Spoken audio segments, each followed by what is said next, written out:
The best season of the year is almost here, so it's time for a fall movie preview. What's going on, guys? I'm Chris, and welcome back to another video. So today I am doing a fall movie preview, which is essentially just tier list ranking all the upcoming fall movies based on my excitement. These range from movies releasing in September all the way through the end of the year, and I just picked some of the biggest releases here. I got my tiers, as always, when I do these types of videos. I'm about to go through those, but before I do, hit that like button, comment down below what fall movie you're the most excited to watch, and of course, subscribe and hit that notification bell to help reach my goal of 150,000 subscribers here on the channel. I mean, quite a bit. But I say we just go ahead and get down to business. I'm looking at the tier right now. The tiers I have are Need It Now, I'm Excited, I'm Curious, and Don't Care. And again, I've got about 20 or so movies on here, just the biggest releases. I'm sure other movies will just pop up out of the blue, as they tend to do, especially during award season. And these are all in order of release. So I start with The Conjuring Last Rites. That's the first movie right here because it comes out in September. And I go all the way through the Christmas movie season releases. So first up, like I said, is the fourth Conjuring movie.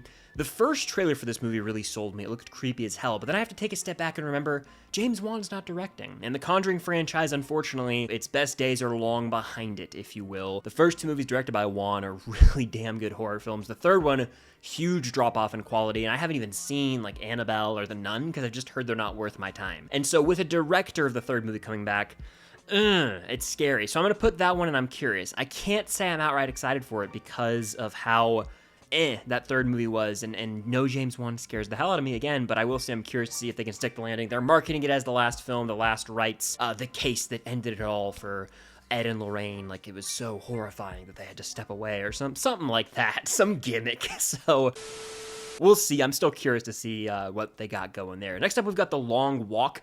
I've seen the trailer for this movie like 10 times now, probably. And honestly, I would say I'm curious about it. I'm actually going to put it right here. I'm a little more curious for Conjuring because we've got an established universe there that I know I could like a film from that franchise. The Long Walk is based on a Stephen King novel, but it has a compelling cast. You've got Cooper Hoffman, son of Philip Seymour Hoffman, Ben Wang, who is from the Karate Kid Legends. He's the standout performance there. And then you've also got the actor whose name's escaping me. I think his name's David, who plays Andy in Alien Romulus. He's great. So they have a nice cast going. Mark Hamill there as well. Concept looks pretty intriguing. It's sort of post-apocalyptic in a sense. Directed by, I believe, Francis Lawrence, who's very familiar with directing Hunger Games films. And these people sign up for this challenge where you just keep walking, and I guess the last person to stop walking wins some money, but people die along the way. Like, you have 10 seconds to start walking again or something, and then if you don't continue to walk, you get shot and killed. So it's very post-apocalyptic in a way. I'm curious about that one, though. The trailer intrigues me. It's not one I'm like dying to see, but you know, it looks interesting enough. Next, we've got the Downton Abbey movie, the third one I want to say. We've got a Downton Abbey trilogy, ladies and gentlemen. This is a movie series that spawned from the TV show that I believe aired on, I want to say like PBS or something like that. My parents used to watch the show all the time. I honestly don't care because I'm just not a Downton Abbey fan, so I'm going to put that down here. But I actually saw that AMC was running like a silence your cell phones ad themed around the new Downton Abbey movie. So it has its audience for sure. It'll probably do decent at the box office because it has that built-in audience. Next up, we've got Spinal Tap 2. I've never seen the first Spinal Tap, so again, I don't really care. I would say that I'd put it above this because I probably have a higher likelihood of watching Spinal Tap 2, but again, it doesn't really matter the placement, and don't care because they're both in that tier for a reason. Just haven't seen the first one, so I'm like, I don't really care about a sequel, don't know much about it. Next, we have Him. This is a movie that I believe Jordan Peele just produced. He did not write, he did not direct, to my knowledge, he just produced. The trailer's creepy. It seems very Jordan Peele coded. It's about this guy who's, you know, a hot prospect coming into the NFL, I want to say. He's a quarterback, and then he starts training with like a veteran QB who he sort of idolizes in a way, but then he finds some deep, dark secrets behind the scenes about people pushing themselves past their limits, doing some pretty dark, disturbing things behind the scenes to get fame on the outside, but it's all a secret. It seems very cultish in a way. It's an interesting concept. I would say I'm curious about this one as well. I'll put it like right in the middle of I'm curious because the marketing has sort of sold me, but I'm not like outright excited, again, dying to go see this one, but it seems interesting enough. It's a September release, solid cast. This guy right here having a solid year for horror. He's in I Know What You Did Last Summer, and you got Marlon Wayans as well. Curious enough about that one. I may or may not check it out. Then we have One Battle After Another. This is one of my most anticipated movies coming into the year. It stars Leonardo DiCaprio. By now, he does event films. Like, if Leo is in a movie, it's kind of an event. You just got to go see, right? Even if it's not the best movie, it's so rare for him nowadays to take on a leading role that you got to go see what he's cooking up. He's one of the premier actors of our time. You also have Paul Thomas Anderson making a movie. That doesn't come around all that often either. He is a legend, in my opinion, and especially, you know, early 90s PTA. His first 3 films especially stand out to me. Hard Eight, Boogie Nights, Magnolia. He's done There Will Be Blood, The Master. I mean, he has an impressive filmography, even though I don't love all of his movies. This one looks, I mean, pretty accessible, pretty mainstream, but it does have Leo, Sean Penn, I think Benicio del Toro. Very stacked cast. I want to say the movie's almost 3 hours. That excites me for a movie like this with Leo. I'm going to say I'm straight up excited for this. It was one of my most anticipated coming into the year. As of right now, it's not like, oh, I need this movie yesterday. I need it now. But I am very excited for it still, and I will be there to see it in theaters. I am intrigued at Leo pairing up with PTA, Paul Thomas Anderson, that is, for the first time ever. It's a long overdue collaboration. Next, we've got The Smashing Machine. This is an A24 film starring The Rock in a dramatic role, which he rarely does. He's usually, you know, the big action hero in action comedies. He's doing a more dramatic role. It seems like he's almost trying to go for an Oscar nomination here. He stars alongside Emily Blunt, and I believe one of the Safdie brothers is directing this film. I want to make sure I don't mix this up. Okay, so Benny Safdie is directing this movie. He stars in Oppenheimer. He was recently in Happy Gilmore 2. He's directing the film. The Safdie brothers have kind of gone their separate ways as directing partners for the time being. We'll talk about another Safdie brothers film later that's the other Safdie brother, if that makes sense. But this one, I would say I'm curious to see what The Rock can do in a serious role. It's not like I'm excited. The trailer didn't do too much for me, but The Rock, as you can see in this little graphic right here, this little picture, he's sort of unrecognizable. The makeup has changed the structure of his face to make him look like the fighter he's portraying. I wonder if this will get any awards buzz or not. That's the big question. It comes out, I believe, first weekend of October, so as we start to get into awards season, will there be any buzz for Dwayne The Rock Johnson to get an Oscar nom? Could you imagine Academy Award nominee Dwayne The Rock Johnson starring in Moana, the live-action remake? You've already seen him in Moana, not once, but twice in animated form. Now, see the live-action remake we've all been clamoring for.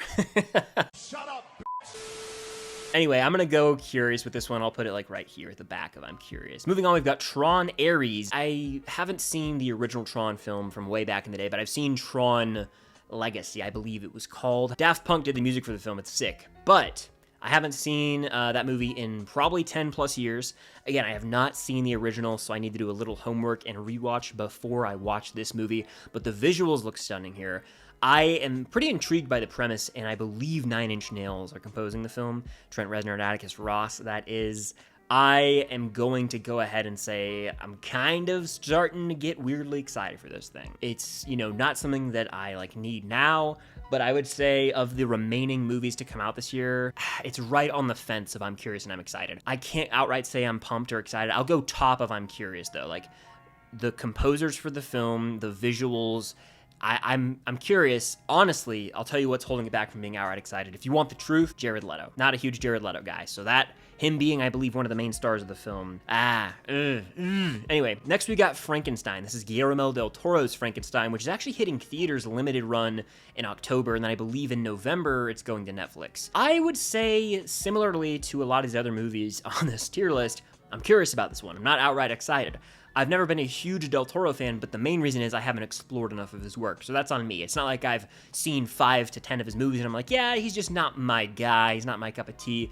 I just haven't done enough, exploration of his filmography to have gathered enough of an opinion. I don't have enough data to make a real accurate assessment on the man as a director. So I'm gonna put this and I'm curious. I'll put it like right here probably, because I do know that you've got freaking Oscar Isaac as Victor Frankenstein. I believe Jacob Elordi, that is playing Frankenstein's monster, and Mia Goth is in here as well. I don't know who she's playing. It'd be cool if she's playing the bride, though. Anyway, I like those classic Universal monster movies. I've seen, a good chunk of the original ones from the 30s and, the 40s. I watched them last fall, and so I'm familiar with the Frankenstein movie. I quite like it. It's probably my favorite of all the classic Universal monster films I've seen, so to see a modernized take on it, I'm down, I think. So I'm curious about that one. Not outright excited, though. Next up, we have got ourselves the Black Phone 2. I haven't seen the first Black Phone. I'm a slacker, McFly. But I'll tell you what, I saw the trailer for this movie for the first time in theaters the other day. I had avoided it. It looks creepy as shit. And I've heard really, really good things about the Black Phone, the first film. It's been on my horror movie watch list for a while now. I don't want to put this, and I'm excited because I haven't even seen the first movie. That would feel weird, right? But I would say I'm curious about this one, and I'd put it pretty damn high. I'd go like right here, honestly, because I'm curious to watch the first movie, which I'm saving for like the week of. I want to watch it pretty much right before I go see the new one. But man, I have a feeling Ethan Hawke's gonna be real creepy in this new one, and it looked disturbing, which I'm kind of game for. I've got the horror bug lately. Like, you know me, if you've watched the channel for a while, not a huge horror fan, like outwardly, but when I get in these little moods where I want to watch horror films, I'm kind of all in on it. And with the Zach Kreger films I've watched lately, I'm kind of buying back into that. Now, next up, we've got After the Hunt. This is directed by Luca Guadagnino, who directed Challengers, Call Me By Your Name, and other films. Just because of the cast, I'm putting this in, I'm excited. I'm going right here. This is a stacked cast. You've got Andrew Garfield, Julia Roberts, Iowa Debris of The Bear fame, and Michael Stuhlbarg, I believe is how you pronounce his last name. This movie, from what I've heard, with the awards pundits, the people who cover the Oscars, apparently, you know, this movie could get nominated for all 4 acting categories, for directing, for picture. This could rack up the Oscar nominations, and honestly, as an Andrew Garfield fan, I wouldn't mind if the man won an Oscar for this. I'm here for it. Also, it could be Iowa Debris' turn to get an Oscar as well. She recently won an Emmy. She's a queen, and so she'll probably continue to rack those award nominations and wins up over her career. But the movie has this psychological thriller aspect to it if you watch the trailer. Deeply unsettling. It does seem more like a psychological drama of sorts more than anything, but I'm just real interested to see what Luca Guadagnino brings, because he's proven with various films he can do different things with his own style. Obviously, you've got the Challengers type movies, but he can do these more serious character dramas as well. And so just with the ensemble cast they got going there and Luca's direction, I'm very excited to check that movie out. Next, we've got the Springsteen movie, Deliver Me From Nowhere, starring Jeremy Allen White as Bruce Springsteen. I'm not a huge Bruce Springsteen fan, meaning I'm not some diehard. I've heard his biggest hits, but I don't know all the deep cuts.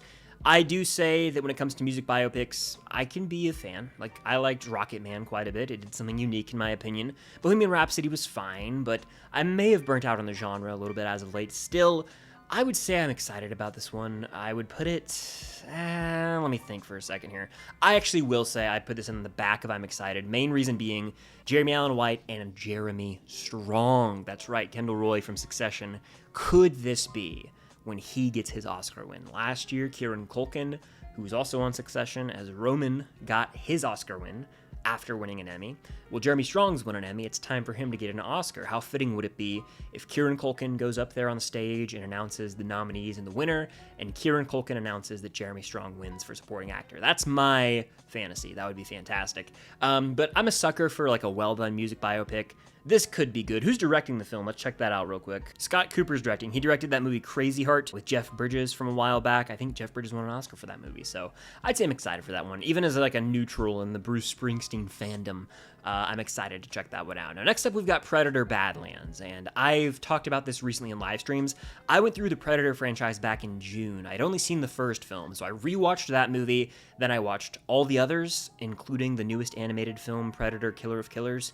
I'm going to say I need this movie now. This is one of my most anticipated for the remaining of the year, and it wasn't even on my radar coming into the year because, again, I hadn't seen the Predator movies. I'm putting this one in Need It now. The trailers look sick. It seems like the most unique Predator film to date because we are following a Predator as the hero of the film. He is on his home planet, and it looks like he himself is being hunted or having to do some tasks. He's paired up with the Weyland-Yutani android. This could be setting up AVP, a resurrection of AVP, not to be on the nose there with one of the worst movies, but you know what I'm talking about. Anyway, Dan Trachtenberg's directing the film. He did Prey, which is my favorite in the entire franchise, and Killer of Killers. He's back here to complete his trilogy when it comes to directing. I would be so down if this movie obviously stood on its own as an awesome, badass Predator flick, but if it teed up, an AVP reunion type movie where he co-directs with Fede Alvarez. Now, I'm not the first person to originate that idea. It's been going around the internet forever. But with the success of Alien Romulus and Alien Romulus, the sequel for that, coming out soon with Fede directing, it seems like they're on a collision course for Alien and Predator to reunite on the big screen, which I am so game for. I'm going to say I need this movie now. It just looks so badass. Next, we've got Now You See Me, Now You Don't. This is Now You See Me 3. I'm excited for this movie. I'm put it like right here, honestly. I'll go right here. I haven't seen the second one fully, but I've seen the first one. I saw it in theaters, and I've seen it many times since then. I'll be rewatching that and then watching the second movie for the first time before this comes out. We've got a lot of the OG cast returning: Jesse Eisenberg, Woody Harrelson. You've also got some new cast: Dominic Sessa from The Holdovers, Ariana Greenblatt, and many more. These are just cool magic movies with magicians doing mind-blowing shit. Some of it's unrealistic as hell, but that kind of adds to the fun of it all. It's escapism watching these movies, and I'm down. Next, we've got The Running Man. This is a movie that stars none other than Glenn Powell, and he is a movie star in the making, if not already a movie star, right? Edgar Wright directs, so if you're an Edgar Wright fan, this will probably be your cup of tea. I'm gonna say, man, it's between I'm excited and I'm curious. I would put it in, shoot. I saw the trailer, that's all I've seen, that first trailer. Glenn Powell's awesome. Edgar Wright did Baby Driver, the Cornetto trilogy, Scott Pilgrim, Last Night in Soho. He's a very established, loved director. I would say, I'll say I need to see a little more before I can say I'm outright excited for it. I'll put it at the top, though, of I'm curious, because I like the concept. I'll tell you what needs to fully sell me. I'm gonna watch the original Running Man with Arnold Schwarzenegger before watching this, and that will kind of dictate where I'm at. I can gauge my interest level a bit better once I've seen that movie. I think the trailer makes this look like a solid thriller, but I need something to elevate it to that next level to get me even more excited. Next up, we've got Wicked for Good. You guys already know this is going at the very, very top of Need It Now. This is my most anticipated movie for the rest of the year, and I've been rewatching Wicked, often since it came out in theaters. I listen to the soundtrack quite frequently in my car, and so I'm very inundated in this world. My fiance loves Wicked, so we talk about it often, we sing the songs often, and I can't wait to see the conclusion to what I deem the musical movie event of our lives, and I don't even think it's really up for debate. The box office numbers prove that, but also it's just this cultural phenomenon, and to see the play brought to life on the big screen, they crushed it. And to me, I cannot wait to see the second half, part 2, Wicked for Good, that is. I need it now. Need it now. Need it yesterday. I would have loved to have sat in that theater and watched a 5-hour cut of the first movie and this movie back to back. And maybe they'll even release that version, the ultimate cut or something like that. We'll see, but that's the one that I need now of all these movies on this list. Next, we have Zootopia 2. I haven't seen Zootopia 1. And so for that reason, I can't say I'm excited for the sequel. I can't even say I'm curious. I will say, I'll put it right here because, Disney sequels are very, very hit or miss. I haven't seen the first Zootopia, so I can't speak to the quality of that film, but I can say you got a movie like Moana, banger. It does well at the theaters. In 2016 it comes out, and then it has this second life on Disney Plus, where it's the #1 movie on their streaming service for years. Then Moana 2 comes out, much lesser version of the original film. You can clearly tell it was originally going to be a TV show on Disney Plus that was doctored into a movie, and it feels that way. It feels kind of cheap. Still did $1 billion, though. I worry that's going to be the case with this movie, because I do remember there being murmurs of a Zootopia series, and hell, there could still be one, but I have a feeling this could be one of the cheap, cash grabby sequels that just capitalizes on brand name and still does $800 million to $1 billion. And so, it's hard to generate too much excitement for me, because again, I haven't seen the first one. Next, we have FNAF 2. That is Five Nights at Freddy's 2. I did not care for that first movie at all. I found it to be just repetitive as hell. I never played the games, but I was familiar enough with the concept, and to me, it just doesn't translate to movies really well. I also felt the FNAF movie was made specifically for diehard fans of the games, and if you look at that movie just as a film, in a standalone movie, detached from the games, it's not really accessible to the common movie-going audience, and so I would say, I'd go right here, maybe, whatever. I'm kind of whatever on that movie. I don't really care all that much, but there's a chance I'll probably still end up seeing it, because Matthew Lillard's in it, and he is great. Next, we've got, and I think Skeet Ulrich is in it as well, who plays, they're Billy and Stu together in the Scream franchise, so seeing them reunite before Scream 7 next year might be worth the price of admission, I don't know. Next, we have Wake Up Dead Man and Knives Out Mystery, aka Knives Out 3. This hits Netflix in December. I don't think it's getting theatrically released at all. Kind of annoying, because I would love to see this on the big screen, but whatever. I would say, for this movie, I'm gonna go, I'm excited. There was a point where I'm like, oh, I need this now. I just haven't seen enough from it, and I guess, with it going straight to streaming, it does take away a little bit of that extra, oomph. I'm gonna put it right here in excited. I'll put it pretty high still. It was one of my most anticipated coming into the year. It still is. All-star cast, but I haven't even watched, I don't think, the most recent trailer. I'm kind of staying in the dark on all that intentionally. Still seeing Benoit Blanc back, taking on another mystery, a new setting. I'm game for that. I just gotta get a little more excited. I'm excited, I'm not like outright pumped for it. Next we have Avatar Fire and Ash, Avatar 3. It'll be one of the highest grossing movies of all time, but if you guys know me, you follow the channel for any time, not a huge Avatar fan. So honestly, I just don't care. And I know that's a hot take to a lot of people. It's just my opinion. I don't care for these movies. I think the first movie's okay. Visually, it did a lot at the time, and it plays into, the 3D, all that. You get the next one, and to me, it's just a rehash of the first movie in a different setting. And from what we've seen with the trailer for this movie, it's like they basically copy and pasted Avatar: The Way of Water and substituted all the water stuff for fire stuff. Oh, we got this villain returning, and we got conflict on Pandora, and it's gonna be over 3 hours. Look at the visuals. It doesn't do anything compelling narratively, in my opinion. I don't care about the characters in these movies that much.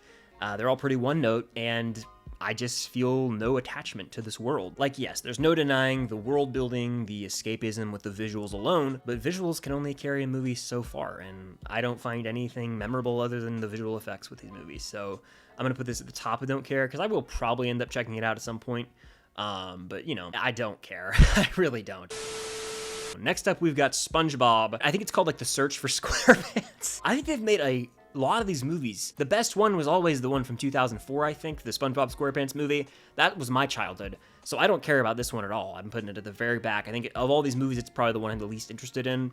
I just don't care. Could not be bothered to watch this. SpongeBob is beyond washed, and I don't think SpongeBob will ever go off the air. I think they'll run it to the end of time. It is childhood. The OG SpongeBob, like the real early seasons, hilarious stuff. I mean, I could still probably watch an episode today and get a good laugh, and they're like iconic moments that I'll quote every now and then. But man, SpongeBob has really fallen off, so no, I don't care about the new movie. And then last on this list is Marty Supreme, starring Timothée Chalamet, directed by Josh Safdie, the other Safdie brother. I actually haven't watched the trailer yet. I know they put a trailer out the other day. All I've seen is the photo of Timmy with the mustache, so that's all I know. I'm putting this one in curious. I'll go like right somewhere in the middle of I'm curious. We'll actually go pretty high. We'll put it like right here. I'm curious about that movie because this year, between The Smashing Machine and Marty Supreme, those two movies, each directed by a different Safdie brother, those will give us a clear vision, in my opinion, of who the better Safdie brother is. Which one had the sauce, as they say. I got a feeling it's going to be Josh with Marty Supreme. I could be wrong. Only time will tell. But Marty Supreme, I'm curious about that one. Will it be a movie that maybe finally gets Timothée Chalamet the Oscar win? Will he have to wait like Leonardo DiCaprio did and put in work for another decade and a half? Who's to say? But regardless, I'm curious about that Marty Supreme movie, and I wonder which Safdie will come out on top in the Brothers War. It's really not that serious, but it'll be a talking point for sure on Twitter. But that is it for my tier list ranking of the biggest fall 2025 movies based on my excitement. Let me know in the comments down below which of these movies you're the most excited to see. What tiers would you place them in? And of course, hit that like button, subscribe into that notification bell, and be on the lookout for more videos coming very soon. But thank you guys, as always, for watching, and until next time, I'll see you guys later.